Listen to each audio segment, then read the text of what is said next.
মুসলমান হলেও আল্লাহ দফতরে মুসলমান নয়। এই চারটা কুফরি আমাদের সমাজে বহুল প্রচলিত। একজন মুসলিম মুসলিম পরিবারে জন্মগ্রহণ করেও, মুসলমানের মতো বিয়ে শাদী করেও, মুসলমানদের মতো জানাজা হওয়ার পরেও আল্লাহর কাছে অমুসলিম হওয়ার চারটা বহুল প্রচলিত রাস্তা। এই চারটা রাস্তাকে কন্ট্রোল করে একটা মতবাদ। এই চারটা রাস্তাকে কন্ট্রোল করে চালায় একটা মতবাদ। এখন ওই মতবাদ সম্পর্কে জানার দরকার আছে না? ওই মতবাদটা কি জানেন? ওই মতবাদটা হলো ধর্ম নিরপেক্ষ মতবাদ। বলতে পারেন কেমনে? কেমনে চারটা কুফরি রাস্তাকে কন্ট্রোল করে সেটা পরে আসতেছে। আমি আপনাদেরকে 1 মিনিট আগে ধর্ম নিরপেক্ষ মতবাদ কি জিনিস এটা একটু বুঝাই। মনে করুন আমার হাতের মধ্যে 5টা আঙ্গুল। এই আঙ্গুল দাবি করলো আমি হিন্দু, এই আঙ্গুল দাবি করলো আমি ইহুদি, এই আঙ্গুল দাবি করলো আমি খ্রিস্টান, আর এই আঙ্গুল দাবি করলো আমি মুসলমান। আর এই বুড়ো আঙ্গুল সে দাবি করলো যে আমি কোন ধর্মের পক্ষে নাই, আমি নিরপেক্ষ, আমি ধর্মের ব্যাপারে নিরপেক্ষ, আমি ধর্ম নিরপেক্ষ। আমি সব ধর্মকে বুড়ো আঙ্গুল দেখালাম। এবার আপনারা একটু কষ্ট করে উত্তর দিবেন, এই বুড়া আঙ্গুলের দাবি অনুযায়ী সে কি হিন্দু? না। বলেন না, সে কি হিন্দু? না। সে কি ইহুদি? না। সে কি খ্রিস্টান? না। এবার সকলে একটু উত্তর দিবেন, সে কি মুসলমান? মনে রাখবেন, এই যে লোকটা নিরপেক্ষ দাবি করলো আমি ধর্মের ব্যাপারে নিরপেক্ষ, সেই লোকটা যেমন ভাবে হিন্দু নয়, যেমন ভাবে সে খ্রিস্টান নয়, যেমন ভাবে সে ইহুদি নয়, ঠিক তেমনি ভাবে একজন সেকুলার, একজন ধর্ম নিরপেক্ষ মতবাদের দাবিদার, একজন ধর্ম নিরপেক্ষবাদী কখনো সে মুসলমান হতে পারে না। এখন প্রশ্ন হলো যে সব কুফরি মতবাদকে, এই চারটা, আরো যত কুফরি আছে, শুধু এই চারটা না, আরো যত কুফরি রাস্তা আছে, সব কুফরি রাস্তাকে এই ধর্ম নিরপেক্ষ মতবাদ কন্ট্রোল করে। তা কেমনে কন্ট্রোল? কিভাবে করে? কন্ট্রোল করে একটা জায়গাতে হাত দিয়ে, ওই জায়গার নাম হলো শিক্ষা ব্যবস্থা। ওই জায়গার নাম কি? শিক্ষা ব্যবস্থা। যেই শিক্ষা থেকে ইসলামকে, ধর্মকে সম্পূর্ণ আলাদা করে ফেলা, আলাদা করে এরপরে নিজেদের মতো করে সেই শিক্ষা ব্যবস্থা সাজানো হয়। এবার ওই শিক্ষা ব্যবস্থা শিক্ষিত হওয়ার পরে একজন লোক সে অফিসে যাবে, আদালতে যাবে, সচিব হবে, সেক্রেটারি হবে, মন্ত্রী হবে, মিনিস্টার হবে, রাজনীতিবিদ হবে, ব্যবসায়ী হবে, অথবা কিছুই করলো না, সে ব্যক্তি জীবনেই থাকলো, নিজেকে নিয়ে ব্যস্ত থাকলো, যেটাই থাকুক, তার মন মগজে কিছু জিনিস ঢুকে যায়। সেটা হলো ইসলাম কেবলমাত্র মাটির নিচের জিনিস, মাটির উপরের জিনিস না। এরপরে যখন সুদের কারবার সামনে আসে, আলেম ওলামা যখন বলে যে সুদের কারবার করিও না, তখন তারা বলে যে ঠিক আছে সুদ হারাম, কিন্তু অমুকখানে যে সমিতিটা চলে সেখানে আপনার ইসলাম টানার দরকার, ইসলাম টানে আনার দরকার কি? যখন আলেম ওলামা বলে যে মাজার পূজা করা যাবে না, মাজারে সেজদা করা যাবে না, তখন এরা তো ইমানের বেসিক জ্ঞান নাই, দ্বীনের বেসিক জ্ঞান নাই, কারণ ওই শিক্ষা ব্যবস্থা শিক্ষিত হয় নাই, ওখানে শেখানো হয় নাই। বিএ এমএ পাশ করে ফেললো, ডক্টরেট ডিগ্রি নিয়ে আসলো, সেখানে সূরা ফাতিহা শেখানো হয়, সেখানে কালিমা শেখানো হয়, ইমানের যেই ফরজগুলো সেগুলো শেখানো হয়, ইমান ভঙ্গের কারণ শেখানো হয়, তো সেগুলো তো সেখানে শেখানো হয় নাই। কিন্তু মুসলমান সন্তান হিসাবে এই কথা জানে যে আল্লাহর ওলি বলতে একটা কিছু আছে। এবার মাজারকে সে মনে করে বসে যে এটাই হলো আল্লাহর ওলিদের জায়গা, জিন্দা মানুষের মধ্যে সে আল্লাহর ওলি খুঁজে পায় না। এই জন্য দেখবেন এই ধর্মনিরপেক্ষ মতবাদের লোকরা যখন নির্বাচন শুরু করে, তখন তারা নির্বাচনী প্রচারটা বাইতুল মুকাররম থেকে করে না বাবা শাহজালালের মাজার থেকে করে? কথা বুঝাইতে পারে নাই। সেটা কোনখান থেকে করে? বাবা শাহজালালের মাজার থেকে করে।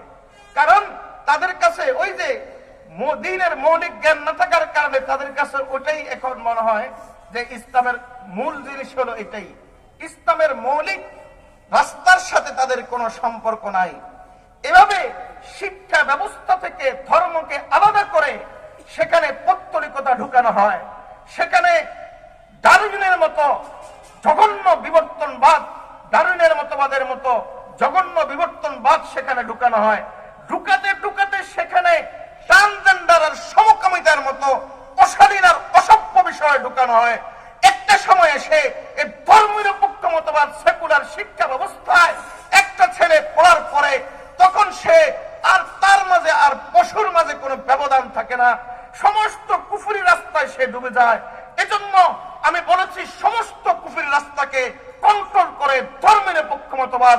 এই ধর্মনিরপেক্ষ মতবাদ শুধু কুফরি রাস্তাকে কন্ট্রোল করে না, বরং দেশে দেশে স্বৈরাচার তৈরি করে। এই ধর্মনিরপেক্ষ মতবাদ, এই সেকুলারিজম দেশে দেশে স্বৈরাচার তৈরি করে, ফ্যাসিস্ট তৈরি করে। এজন্য ধর্মনিরপেক্ষ মতবাদ কেবলমাত্র ইসলামের শত্রু নয়, ধর্মনিরপেক্ষ মতবাদ রাষ্ট্রের শত্রু, মানবতার শত্রু, গোটা দুনিয়ার শত্রু।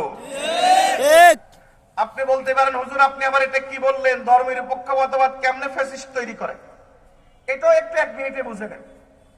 এর কারণ হলো, ধরেন ধর্মনিরপেক্ষ মতবাদটা আসছে কেমনে, এটার সংক্ষিপ্ত ইতিহাস হলো, এটা খ্রিস্ট দুনিয়ায়, খ্রিস্টানদের বিশ্বে, ইউরোপ আমেরিকা, ইউরোপ দুনিয়ায় এই মতবাদের উদ্ভব। গির্জা এবং ওই সময়ের যারা গির্জার বাইরে শিল্পপতি বিজ্ঞানী যারা ছিল তাদের মধ্যে একটা সংঘর্ষ তৈরি হয়। সংঘর্ষ তৈরি হয়েছে মূলত গির্জার বাড়াবাড়ির কারণে। গির্জা কিছু ক্ষেত্রে রেস্ট্রিকশন তারা দিয়ে দেওয়ার কারণে তারা দেখলো যে গির্জার কথা মানলে শিল্প বিপ্লব হবে না, গির্জার কথা মানলে দেশের উন্নতি হবে না। তখন তারা বলল যে ধর্ম এটা কেবলমাত্র ধর্মীয় উপাসনালয় থাকবে, এটা বাইরে আসতে পারবে না। একটা অসম্পূর্ণ এবং দুর্বল ভঙ্গুর খ্রিস্ট সমাজের সাথে গির্জার সাথে ধর্মনিরপেক্ষ মতবাদ চলতে পারে, কারণ গির্জার কাছে রাষ্ট্র কেমনে চলবে এর কোনো সমাধান নাই, গির্জার কাছে অর্থ ব্যবস্থা কেমনে চলবে এর কোনো সমাধান নাই, গির্জার কাছে সমাজ ব্যবস্থা কেমনে চলবে এর কোনো সমাধান নাই। কিন্তু শক্তিশালী, সবচাইতে শক্তিশালী এবং মানবতার জন্য উপযুক্ত যেখানে সবকিছুর সমাধান আছে তার সাথে তথা ইসলামের সাথে এই ধর্মনিরপেক্ষ মতবাদ চলতে পারে না। আমরা তো কেবল দাবি করি না, বরং আমরা গোটা বিশ্বের কাছে এটা চ্যালেঞ্জ রাখি। আগামী বিশ্ব, আগামী ভবিষ্যৎ প্রজন্ম, তাদের কাছে আমরা এই কথা রেখে যেতে চাই। বর্তমানে যারা জিএনজি আছে, তরুণ আর যুব সমাজ, তাদের কাছে আমরা এই কথা রেখে যেতে চাই যে আমাদের ইসলাম ধর্ম আলহামদুলিল্লাহ এমন একটা ধর্ম, আমরা গোটা বিশ্বের কাছে চ্যালেঞ্জ করতে পারি।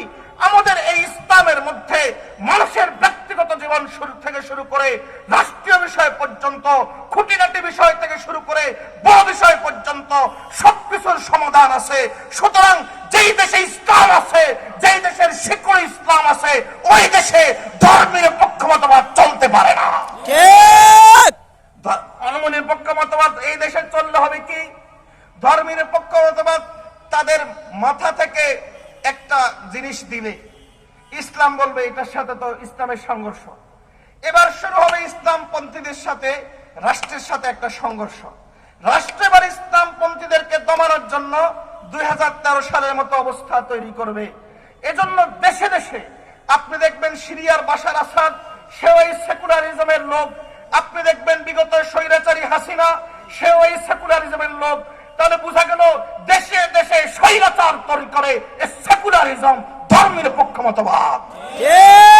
আমাদের গোড়ায় সমস্যা, আমাদের এই সংবিধানেই সমস্যা। আমাদের এই সংবিধান হলো ধর্মনিরপেক্ষ মতবাদের উপর। আমরা এই জন্য জায়গায় জায়গায়, স্থানে স্থানে বহু মানুষের সামনে একাকি চায়ের আড্ডায়, ব্যক্তিগত গল্পে সব জায়গায় ওলামায়ে কেরাম তাদের অন্তর ঢেলে দিল থেকে একটা কথা বলে যাচ্ছে, সেটা হলো 24-এর যে বিপ্লব হয়েছে, সেই বিপ্লবে যেহেতু আমাদের মাদ্রাসার ছাত্রদের অবদান ছিল, সবচাইতে কঠিন জায়গায় এই স্বৈরাচারীর মোকাবেলা করেছে যাত্রাবাড়িতে আমাদের মাদ্রাসার ছাত্ররাই, আলেম ওলামার অবদান ছিল। 2013 সালে যদি আপনারা আলেম ওলামাকে মানুষ মনে করতেন, তাহলে 15-16 বছর পর্যন্ত এই স্বৈরাচারী টিকে থাকতে পারত না। আপনারা সেই সময় আলেম ওলামাকে মানুষ মনে করেন নাই। আলেম ওলামার অবদান সেখানেও আছে, ওখান থেকে তারা রক্ত দিয়ে এসেছে। সবচাইতে বেশি নিপীড়ন, জুলুম, অত্যাচারের শিকার হয়েছে আলেম ওলামা। 2024-এর যে বিপ্লব হয়েছে, সেই বিপ্লবকে আমরা ইসলামী বিপ্লব বলি না, কিন্তু আমাদের যেহেতু রক্ত গিয়েছে, আমাদের ছেলেদের যেহেতু রক্ত গিয়েছে, আলেম ওলামা যেহেতু রক্ত দিয়েছে, এজন্য আমাদের অধিকার, এটা আমাদের দাবি নয়, এটা আমাদের অধিকার। আমাদের অধিকার হলো এই 72-এর সংবিধানকে পরিবর্তন করে কোরআন সুন্নাহ বিরোধী এই দেশে কোনো আইন করতে দেওয়া যাবে না। এমন একটা কলম এই সংবিধানে সংযুক্ত করতে হবে। আল্লাহ আমাদেরকে কথাগুলো বোঝার তৌফিক দান করুন। মূল আলোচনায় চলে যাই। আমি বলতে চেয়েছিলাম গোটা দুনিয়ার সমস্ত মানুষের হিসাব হবে, তবে মনে আছে কয় শ্রেণী ছাড়া? 2 শ্রেণী ছাড়া। এক শ্রেণী হলো আল্লাহ যাদেরকে বিনা হিসাবে জান্নাত দান করবে। তারা কারা? তাদের সংখ্যা হলো 70,000। আর আরেক শ্রেণী হলো আল্লাহ যাদেরকে বিনা হিসাবে জাহান্নাম দিবেন। তারা কারা? তারা হলো ওই সমস্ত লোক যে সমস্ত লোকের আমলনামাতে কুফর আর শিরিক পাওয়া যাবে। এছাড়া বাকি সবার হিসাব হবে, সবার আমল অথবা সবাইকে ব্যক্তিকে ওজন করা হবে। কোন কোন ব্যক্তির আমল ওজন করা হবে বা আমলনামা ওজন করা হবে, আর কোন কোন ব্যক্তির ক্ষেত্রে মিজানের পাল্লাতে তাকেই ব্যক্তিকে ওজন করা হবে। কিছু কিছু ক্ষেত্রে যে ব্যক্তিকে ওজন করা হবে এর একটা ছোট্ট দলিল দিয়ে দিই। হযরত আব্দুল্লাহ ইবনে মাসউদ রাদিয়াল্লাহু তাআলা আনহু, তিনি ছিলেন খুব মোটা, কিন্তু শরীরের তুলনায় তার পাগুলো ছিল খুব চিকন।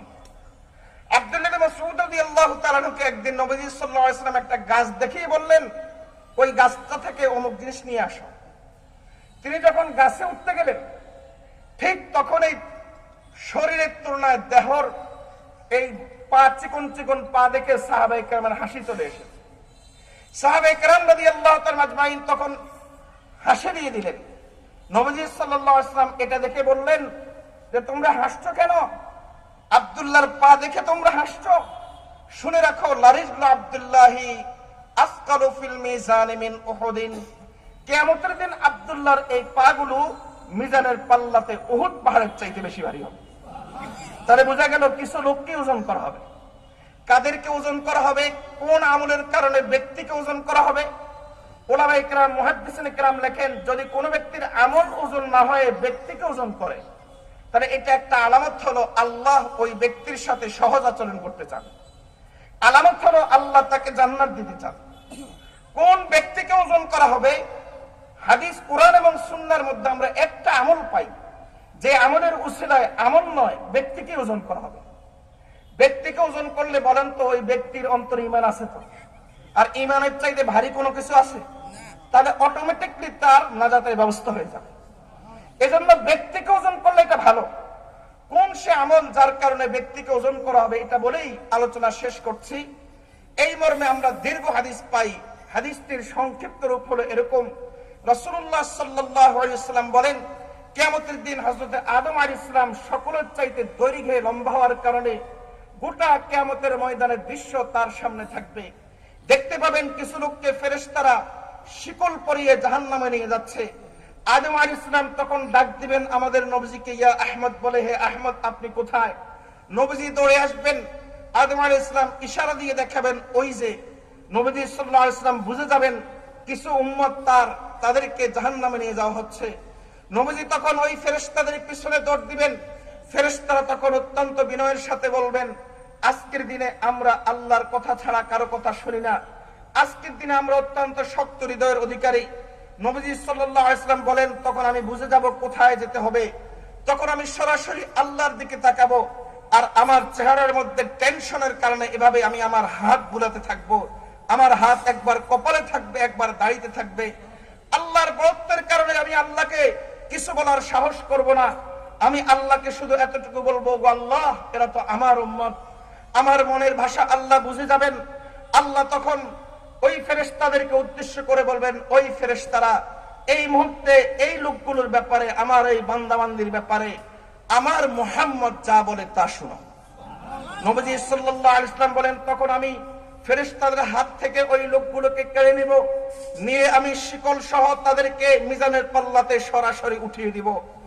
এরপরও দেখা যাবে যে তাদের আমল কম, এখনো মিজানের পাল্লায় নেক আমল ভারী হয় নাই, তখন আমি আমার চাদরের ভিতর দিয়ে আমার এই শাহাদাত আঙ্গুলটাকে বের করে মিজানের পাল্লাতে আস্তে একটা চাপ দিব। চাপ দেওয়ার সঙ্গে সঙ্গে মিজানের পাল্লা ভারী হয়ে যাবে। নবীজি সাল্লাল্লাহু আলাইহি ওয়াসাল্লাম বলেন, তখন ওই লোকগুলো আমাকে বলবে, আপনি কে? এত সুন্দর চেহারার অধিকারী, আর আজকের দিনে এত বড় উপকারই বা আমাদের কেন করেছেন? তখন আমি উত্তর দিব, আমি তোমাদের নবী মুহাম্মদ সাল্লাল্লাহু আলাইহি ওয়াসাল্লাম, আর আজকের দিনে এত বড় উপকার করেছি এর কারণ হলো তোমরা আমার উপর বেশি করে দুরূদ পড়তে। তাহলে বোঝা গেল দুরূদের আমল এমন এক আমল যে আমলের কারণে মিজানের পাল্লাতে আপনাকে সরাসরি ওজন করা হবে। আর মিজানের পাল্লাতে সরাসরি যদি ওজন করে, আমল ওজন না করে, তাহলে এটা আলামত হলো আল্লাহ আপনার সাথে হিসাব নিকাশ সহজ করবেন, আল্লাহ আপনাকে নাজাতের ব্যবস্থা করে দিবেন। মিজানের পাল্লাতে আরো কিছু ভারী আমল আছে, সেগুলো বলার মতো সময় সুযোগ আপাতত নেই। আল্লাহ যে পর্যন্ত বলেছি এ পর্যন্ত আমাদেরকে আমল করার তৌফিক দান করুন। মাত্র 1-1.5 মিনিটের ভিতরে গোটা আলোচনার সার সংক্ষেপ বলে দিচ্ছি, যেন মনে রেখে বাসায় নিয়ে যেতে পারেন। আমি বলেছিলাম কিয়ামতের দিন আল্লাহ প্রত্যেক মানুষের হিসাব নেবেন, তবে 2 শ্রেণী ছাড়া। 2 শ্রেণীকে আল্লাহ তাআলা তাদের থেকে কোনো হিসাব নেবেন না। এক শ্রেণী হলো ওই সমস্ত লোক যাদেরকে আল্লাহ বিনা হিসাবে